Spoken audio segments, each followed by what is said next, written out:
مساء السعادة. عاملين ايه؟ يا رب تكونوا بخير. وحشتوني جدا من الفيديو اللي فات، لان الفيديو اللي فات كان من فترة وانا مكسلة. السقعة بتخليني اكسل. النهاردة يوم من ايام الام المطحونة اللي طلعنا عينها مع عيالها في البيت. قلنا نعمل غدا بعد ما مشيناهم وخلصنا اللي ورانا. هنعمل غدا النهاردة. هنعمل شوية بسلة ان شاء الله جمال كده بالبطاطس والجزر، وشوية رز بشعرية، كام حتة بانيه. الحمد لله. الله المستعان. حطينا كده معلقة سمنة كبيرة، وحطينا بصلاية محترمة في السمنة، وكأي طبيخ عادي يعني احنا بنعمله. عايزة اقول لكم ان الفيديو ده فيه مفاجأة. يا رب المفاجأة اللي انا محضراها تكون هتعجبكم. اعرف ان هي عجبتكم او لا من اللايكات. هتحطوا لايك يبقى المفاجأة تمام وعجبتكم، ما عجبتكوش يبقى مفيش لايكات. والمفاجأة دي هيترتب عليها حاجات كتيرة قوي على القناة عندي. فما تنسونيش بقى، وصلتوا لحد هنا، في اللايك والاشتراك في القناة وتشيروا الفيديوهات. ماشي يا حبايبي يا حلوين. لسه بعمل في البصلايه، انا مش بحمر البصله، بخليها ذهبي كده. نزلت بالطماطم المضروبه اهي معصوره، وهحط شويه ملح وفلفل وكمون، ومعلقه السكر الصغنونه بتاعتنا عشان حموضه الطماطم. على طول جرينا جبنا حله تانية عشان نعمل شويه الرز. حطينا شويه زيت ومعلقتين سمنه حلوين كده. بصوا يا عيني يا ولده بجري في المطبخ. والله بجري، الواحد بيجري عشان خاطر يلحق. يلحق ايه؟ مش فاهم. بس لازم نلحق، لازم نعمل اكل قبل ما العيال تيجي. وكمان النور بيقطع، انتوا عارفين.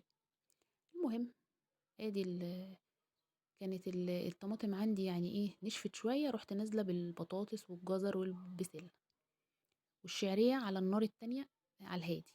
بصوا ده كان بانيه كنت جايباه امبارح. كنت مظبطاه وشطفاه ومتبلاه ببصله، بشر بصله وفلفل وكمون وكزبره وشويه خل وليمونه، ومتبلاه وسايباه في التلاجة. جيت بقى ببص ما لقيتش عندي غير بيضايه واحده، طبعا ما فيش حد هنا كلهم في المدرسه. فرحت كسراها ورحت حاطه شويه لبن اللي لقيتهم عندي، وشويه فلفل اسمر على البيضه واللبن، لان هو اصلا متبل بملح وكل حاجه.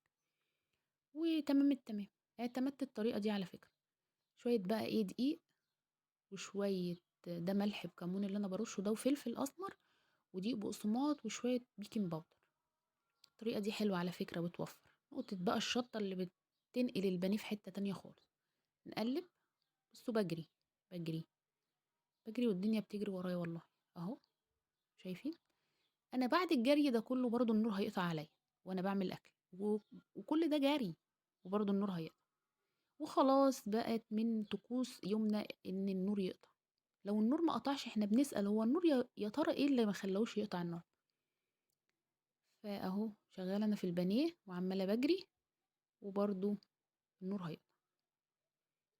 شفتوا الشعريه بقت جميله وذهبي ازاي؟ تقولوا لي ليه ما بتعمليش الرز في الحله الاستانلس؟ انا ما بحبش غير الحله الالومنيا في الرز بصراحه.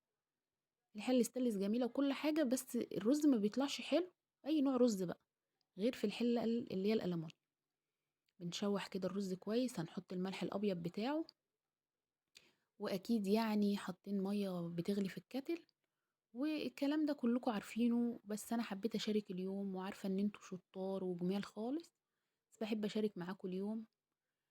يعني اللي انا عملته النهارده ايه؟ شايفين اهو. اشوحه كويس، انشفه يعني من الميه.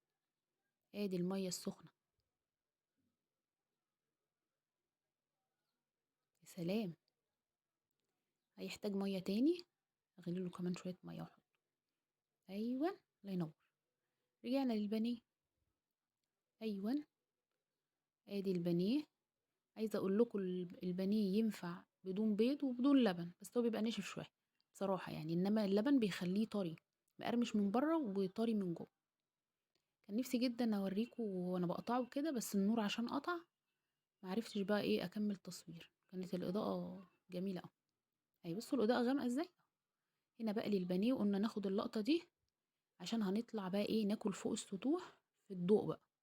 شايفين اهو. ايوه، انا اهو. ايه رأيكم بقى في المفاجأة الجميلة دي؟ يا ترى عجبتكم ولا لأ؟